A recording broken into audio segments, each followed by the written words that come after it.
మహాగణపతిం మనసా స్మరామి మహాగణపతిం మనసా స్మరామి. TR creations family అందరికీ నా హృదయపూర్వక ధన్యవాదాలు. సో ఈ మే మాసానికి సంబంధించి ద్వాదశ రాశుల వారికి రాశి ఫలాలు ఏ విధంగా ఉన్నాయని తెలుసుకునే పోయే ముందు ఈ మాసంలో మనకి మేజర్ ఈవెంట్స్ ఏమున్నాయనేది చూద్దాం.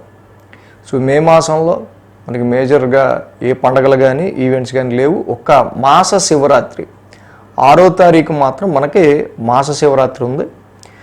సో ఇక ఈ మాసంలో మనం మేజర్ ట్రాన్సిట్గా చెప్పుకోదగింది గురువు గారి యొక్క మార్పు. ఇక వచ్చే సంవత్సర కాలం పాటు అన్ని రాశుల వారికి సంబంధించి వాళ్ళ యొక్క వర్క్ విషయంలో కానివ్వండి, మనీ విషయంలో కానివ్వండి, ఉద్యోగపరంగా కానివ్వండి, వివాహపరంగా కానివ్వండి, చాలా మార్పులు అనేవి, డ్రాస్టికల్ చేంజెస్ అనేవి గురువు గారి మార్పు మీ స్థానాలను బట్టి మీ రాశులు బట్టి తీసుకొస్తున్నారు. సో మనం వీడియోలు కూడా చేసాం, ఏ రాశికి ఎలాంటి ఫలితాన్ని ఇస్తారు అనేది మీరు కూడా చూడొచ్చు. గురువు గారి యొక్క మార్పు అనేది మనం మేజర్గా తీసుకోదగిన విషయం ఈ మాసం నుంచి. అదేవిధంగా ఇక్కడ కుజుని యొక్క సంచారం ఇక్కడ మనకి మీనరాశిలో రాహుతో కలిసి కుజరాహుల యుతి నడుస్తుంది. అదేవిధంగా బుధుడు కుజుడి యొక్క యుతి నుంచి ఆయన బయటపడి మేషరాశిలో ఆయన ఒక్కడే చక్కగా సంచారంలో ఉంటున్నారు మే 10వ తారీఖు నుంచి కూడా. సో అదేవిధంగా ఇక రవి కూడా 15వ తారీఖు వరకు ఉచ్చస్థితి మేషరాశిలో, 15 తర్వాత నుంచి వృషభ రాశిలో రవి యొక్క సంచారం జరుగుతుంది. శుక్ర భగవానుడు కూడా 19వ తారీఖు నుంచి వృషభ రాశి స్వక్షేత్రంలో సంచారంలో ఉంటున్నారు. 19వ తారీఖు ముందు వరకు కూడా మేషరాశిలో శుక్రుని యొక్క సంచారం అనేది జరుగుతుంది. సో ఈ విధంగా బుధుడు, రవి, శుక్రులు ముగ్గురు కూడా మారుతూ ఉన్నారు ఈ తేదీల్లో. సో అలాగే కన్యలో కేతువు యొక్క సంచారం, మూల త్రికోణం కుంభరాశిలో శని స్వస్థానంలో శని యొక్క సంచారం జరుగుతుంది. ఈ విధమైన ప్లానటరీ ట్రాన్సిట్ ఆధారంగా, గోచారం ఆధారంగా మిగతా ద్వాదశ రాశుల వారికి సంబంధించి ఎలాంటి ఫలితం ఉండబోతుంది ఈ మాసం మనం చూద్దాం. ఇక తులరాశి వారికి సంబంధించి మే మాసం ఫలితాలు ఏ విధంగా ఉండబోతుందని చూద్దాం.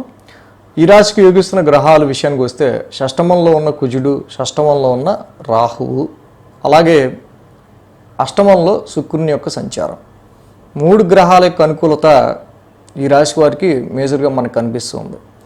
అదేవిధంగా గురువు గారి యొక్క స్థానం మార్పు ఇక్కడ ఈ మాసం నుంచి కూడా గురువు గారు వృషభ రాశిలోకి రావటం, అది ఏ విధమైన ప్రభావం చూపించబోతున్నారు సంవత్సర కాలం అన్ని రాశులకి చేయడం జరిగింది. సో మీ రాశి కూడా చూసుకోవచ్చు. సో బ్రీఫ్గా ఇక ఈ రాశికి సంబంధించి ఈ మాసానికి సంబంధించి మనం చూస్తే కనుక మొదటి 2 వారాలు కూడా మీ రాశ్యాధిపతి అయిన శుక్రుడు ఇక్కడ సప్తమంలోను, తర్వాత అష్టమ స్థానంలోను సంచారంలో ఉంటూ ఉన్నారు. సో ఈ రాశికి మేజర్గా రవి దోషం కూడా ఉంది. సప్తమ అష్టమ స్థానంలో రవి యొక్క సంచారం. సో అలాగే 15వ తారీఖు వరకు కూడా రవి సప్తమంలోను, తర్వాత అష్టమ స్థానంలోను సంచారంలో ఉంటూ ఉన్నారు ఈ రాశికి సంబంధించి. సో ఇక్కడ వ్యాపారానికి సంబంధించిన విషయాల్లో మీరు అనుకున్న గోల్స్, అలాగే అచీవ్మెంట్స్, టార్గెట్స్ని ఫిల్ చేయడానికి కొంత మీరు ఎక్కువగా కృషి చేసే ఆస్కారాలు ఇక్కడ ఈ మాసంలో ఎక్కువగా కనిపిస్తుంది. దానిలో మొదటి 2 వారాలు కూడా మేజర్గా ఈ రాశి వారికి సంబంధించి చాలా ఆఫీస్లో బాసులకి సంబంధించి మీ ఇమీడియట్ హెడ్ కానీ బాస్కి సంబంధించిన విషయాల్లో కానీ ఎక్కువ వాళ్ళ ఫోర్స్ ఎక్కువగా మీ మీద ఉండే ఆస్కారాలు కనిపిస్తున్నాయి. సో ఏదైతే అసైన్ చేయబడ్డ వర్క్ ఉందో డైరెక్ట్గా కొంత వాళ్ళ నుంచే రావటం అనేది, సో దానివల్ల మీరు ఎక్కువగా మ్యారిటల్ లైఫ్ మీద కంటే ఎక్కువ ప్రొఫెషనల్ లైఫ్కి ఎక్కువ ఇంపార్టెన్స్ ఇవ్వాల్సి వచ్చే ఆస్కారాలు కనిపిస్తూ ఉన్నాయి ఇక్కడ. సో ఈ విధంగా ఇది కొంతవరకు సప్తమ స్థానంలో రవి బుధుల యొక్క సంచారం మే 10 నుంచి బుధుడు కూడా రావడం, రవి కూడా సప్తమ స్థానంలో ఉండటం కొంత ఇక్కడ అంతగా మ్యారిటల్ మ్యాచెస్ చూసే విషయంలో కావచ్చు, మ్యారిటల్ లైఫ్లో కావచ్చు, వ్యాపారానికి సంబంధించిన విషయాల్లో కావచ్చు కొంత మీరు ఎక్కువ ఎఫర్ట్ పెట్టాల్సి వచ్చే ఆస్కారాలు ఇక్కడ మనకి కనిపిస్తూ ఉన్నాయి. అయితే ఏదైనా లిటిగేషన్స్,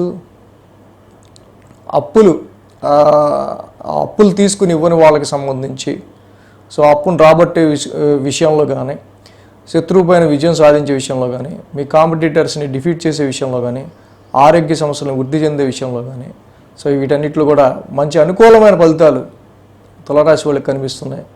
నూతన వస్త్ర ప్రాప్తి కూడా ఈ యొక్క మాసంలో వీళ్ళకు ఉంది. అదేవిధంగా ఈ రాశికి పెట్టుకున్న ఎక్స్పెక్టేషన్స్లో ఏమైనా ఇంటి నిర్మాణాలు కావచ్చు, వాహనాల కొనుగోలు కావచ్చు, సో జాబ్లో మీరు ఆశిస్తున్న హైక్ కావచ్చు, ఇవన్నీ కూడా కొంత డిలే అయ్యే ఆస్కారాలు, అంతే డిలే అవుతాయి. బట్ తప్పకుండా ఈ రాశికి కొంచెం లేట్ అయినా కూడా, బట్ మీరు పెట్టుకున్న ఎక్స్పెక్టేషన్స్ సంతానపరంగా అయినా వీటన్నిటి విషయాల్లో కూడా కొంత మీరు కొంచెం ఆలస్యంగా అయినా సరే వాటికి తగ్గ రిజల్ట్స్ మీరు పొందే ఆస్కారాలు ఉన్నాయి. బట్ మేజర్గా ఈ వారం నుంచి 3-4 వారాల్లో రవి యొక్క అష్టమ స్థాన సంచారం, గురువు గారు కూడా అష్టమ స్థానంలోకి వచ్చారు ఈ రాశి వారికి. సో ఎప్పుడైతే ఈ రాశికి ఈయన గురువు గారు కూడా అష్టమ స్థానంలోకి వచ్చారు, కొంత ఆరోగ్య పరిస్థితులకు సంబంధించిన విషయాల్లో మేజర్గా మరి రవి గురుల యొక్క అష్టమ స్థాన సంచారం జరుగుతుంది కాబట్టి ఈ విషయంగా ఆరోగ్యపరమైన విషయాల్లో కొంత ఎక్కువ కేర్ తీసుకోవాల్సిన అవసరం కనిపిస్తుంది. సో ఎండాకాలం కాబట్టి ఎండ దెబ్బకి సంబంధించి, వడదెబ్బకి సంబంధించి, సో వేసవి కాలంలో వచ్చే ఆరోగ్య విషయాల గురించి వీటి విషయాల్లో కొంచెం ఎక్కువ కేర్ తీసుకోవాల్సిన అవసరం మనకి కనిపిస్తూ ఉంది. అదేవిధంగా వ్యయ స్థానంలో కేతు యొక్క సంచారం జరుగుతుంది కాబట్టి కొంత కొన్ని ఖర్చులు కూడా ఈ మాసంలో ఉండే ఆస్కారాలు ఉన్నాయి. సో ఆ ఖర్చులు ఎప్పుడు ఉండొచ్చు, ఈ శత్రు విజయానికి సంబంధించిన విషయాల్లో మనకి ఎప్పుడు మేలు కలగచ్చు. సో ఇలాంటివి మనంగా చెప్పుకున్నట్టు రవి యొక్క సంచారం కూడా అష్టమంలో మారడం వల్ల ఎప్పుడు ఆరోగ్యానికి సంబంధించి కావచ్చు, ఉద్యోగపరమైన విషయాల్లో కావచ్చు. రవి ఆరోగ్యకారకుడు, ఉద్యోగకారకుడు. సో ఎప్పుడు మనకి కొంత నెగిటివ్ ఇంపాక్ట్స్ ఉంటాయి. సో ఇలాంటివి మనకి వీక్లీ రాశి ఫలాల్లో బాగా తెలుస్తాయి. సో ఆ ట్రాన్సిట్ మనం ముందే చెప్పుకుంటాం కాబట్టి ఫలానా టైంలో ఆ ట్రాన్సిట్ జరుగుతున్నప్పుడు ఓహో ఈ టైంలో ఈ విషయంలో మనం జాగ్రత్తగా ఉండాలని మీకు ముందే అర్థమవుతుంది. సో ఎంతైనా ఈ రాశి వారికి ఏంటంటే కొంచెం ఆర్థిక పరంగా చూసినప్పుడు ఫైనాన్షియల్గా కొంత అన్ఎక్స్పెక్టెడ్ ఎక్స్పెన్సెస్ అనేవి, కొన్ని ఖర్చులు అనేవి కొంచెం పెరుగుతూ ఉన్నాయి. ఆరోగ్యం సహకరించడం అనేది ముఖ్యమైన పాయింట్గా చెప్పాలి ఇక్కడ. సో కాబట్టి ఆర్థికపరమైన విషయాల్లో కొంత న్యూట్రలైజ్డ్గా సిచ్యువేషన్స్ ఉన్నాయని మాత్రం మనం గ్రహించవచ్చు. సో ఇక ఈ రాశి వారికి సంబంధించి ఉద్యోగపరమైన విషయాల్లో కూడా మనం చూసినట్టయితే కనుక కొంత మార్పులు చేర్పులు, సడన్ చేంజెస్ అనేవి కనిపిస్తూ ఉన్నాయి. కాబట్టి ఈ మాసం అంతా జస్ట్ అబ్జర్వ్ చేస్తూ కొంత మీరు ముందుకు వెళ్ళాల్సిన అవసరం తులారాశి వారికి కనిపిస్తుంది. సో ఈ రాశికి మెయిన్గా మనకి గురుబలం కొంచెం తగ్గుతూ ఉంది కాబట్టి రవి అష్టమస్థాన సంచారం కూడా మొదలవుతుంది కాబట్టి 15వ తారీఖు నుంచి. సో రవికి జపాకుసుమ సంకాసం చదువుకోవటం, అదేవిధంగా గురువుగా కొలిచే దేవాలయాన్ని ప్రతి గురువారం మీరు దర్శించుకోవటం, సో ఇలాంటివన్నీ కూడా మీకు చాలా మంచి రిజల్ట్స్ అనేవి ఇస్తాయి. సో కాబట్టి రవి గురుల యొక్క అష్టమ స్థాన స్థితి సంచారం తప్పించి మిగతా ఎటువంటి ఇబ్బందులు ఏం కనిపించట్లా. 19వ తారీఖు నుంచి కొంత స్టెబిలైజ్ అవుతాయి. 19వ తారీఖు ముందు వరకు కూడా ఉన్న జాయింట్ అకౌంట్స్ విషయాల్లో కానీ, ఆరోగ్య సమస్యల్లో కానీ, అదర్ సోర్సెస్ ఆఫ్ ఇన్కమ్కి సంబంధించిన విషయాల్లో కానీ మీకున్న చిన్నపాటి ఇబ్బందులు ఏమైనా ఉంటే 19వ తారీఖు తర్వాత శుక్రుని యొక్క సంచారం ఓన్ హౌస్ 8th హౌస్ లాంటి 8th హౌస్ ఆయన సంచారం స్టార్ట్ అయ్యాక కొంతవరకు వీటి విషయాల్లో joint accounts, other sources of ఇన్కమ్కి విషయాల్లో కొంత స్టెబిలైజ్ అయ్యే ఆస్కారాలు మనకి కనిపిస్తున్నాయి. సో ఇంకా మన వీక్లీ రాశి ఫలాల్లో ఇన్ డెప్త్గా ఆ వారానికి ఏం చేసుకుంటే ఇంకా బాగుంటుందని మనం చెప్పుకుంటాం కాబట్టి సబ్స్క్రైబ్ చేయని వాళ్ళు చేసుకుంటే చక్కగా ఇంకా ముందుకు వెళ్ళచ్చు బ్యాలెన్స్డ్గా. So thanks for watching TR creations.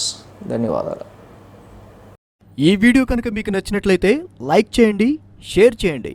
మరిన్ని అప్డేట్స్ కోసం సబ్స్క్రైబ్ చేయడం మాత్రం మర్చిపోకండి.